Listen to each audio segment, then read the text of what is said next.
Hi guys, David Nemeroff with Aikido Master Self-Defense Academy here, and the martial arts message for today is about Asian credentials and Asian accreditation.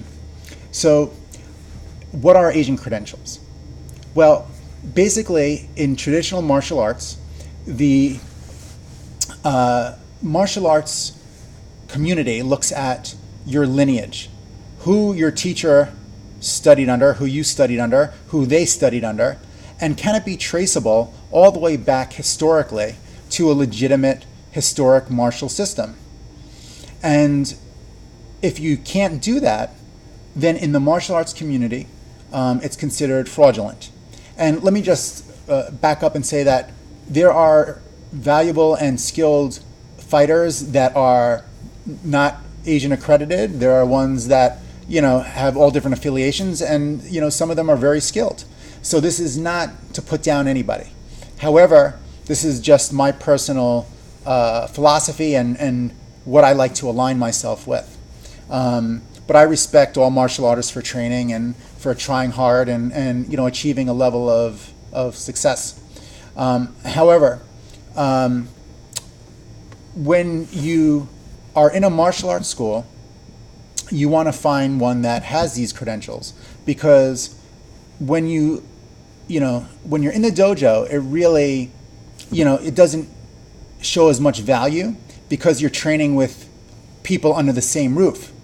However, and also there's no credential police pulling up and asking for papers to see if you're legitimate.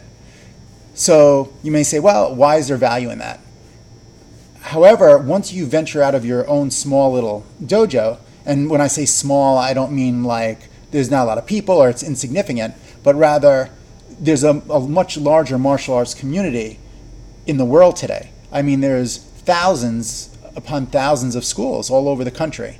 So when you venture out, if you don't have legitimate credentials or lineage, then you're kind of looked upon differently. It's like having pedigree papers. You wouldn't go to a doctor that doesn't have credentialing from the American Medical Association or from a medical board, right? You'd probably turn around if they said, oh, well, I'm not really a licensed doctor, or if you went to hire an attorney, you wouldn't continue and hire them if they said, well, I'm not really licensed with the board, the bar association.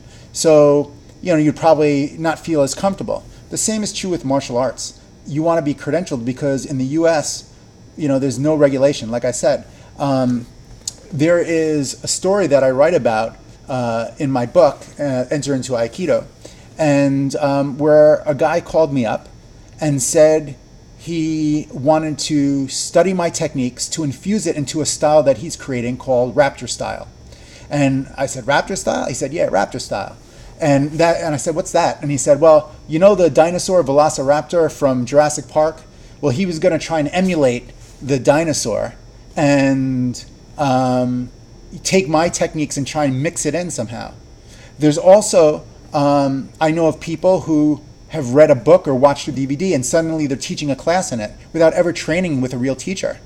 There's all sorts of instances like this all over the country where people are making up things, they're mixing things together, and everyone says the line, I'm taking the best of all different martial arts and putting it together into the ultimate martial art. Well, an authentic martial art has been around for centuries because it worked. Remember, it was historically survival of the fittest. There were many different systems that didn't survive because the people who practiced them were killed off in battle in ancient Japan. So those systems literally died out. So if you have a system that's been around for a couple hundred years, then it probably has some value.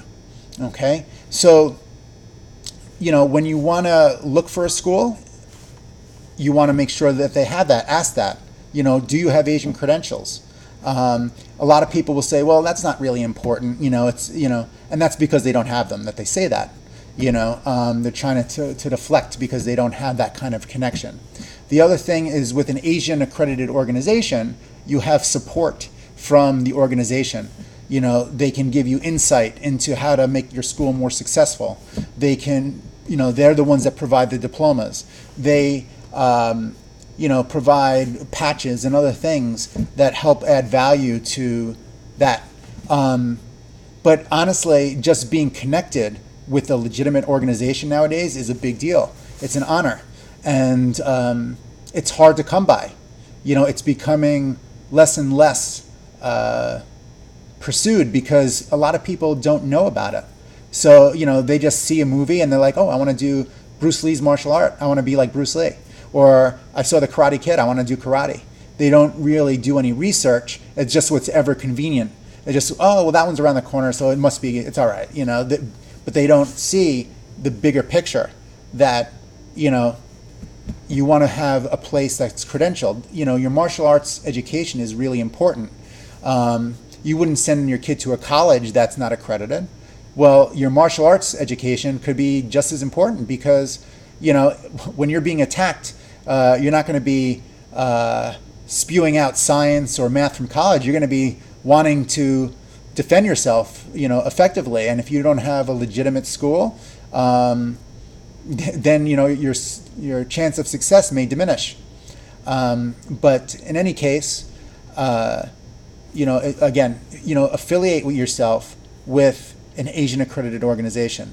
And there are many organizations, by the way, which are martial arts organizations that you can just buy your rank. You don't have to study with anyone, you know, so they'll just give you, you know, if you pay $200, I'll give you your 8th degree black belt.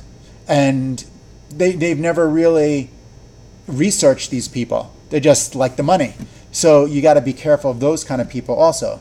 If, you know, if they offer to promote you without training, you know, then what's the point?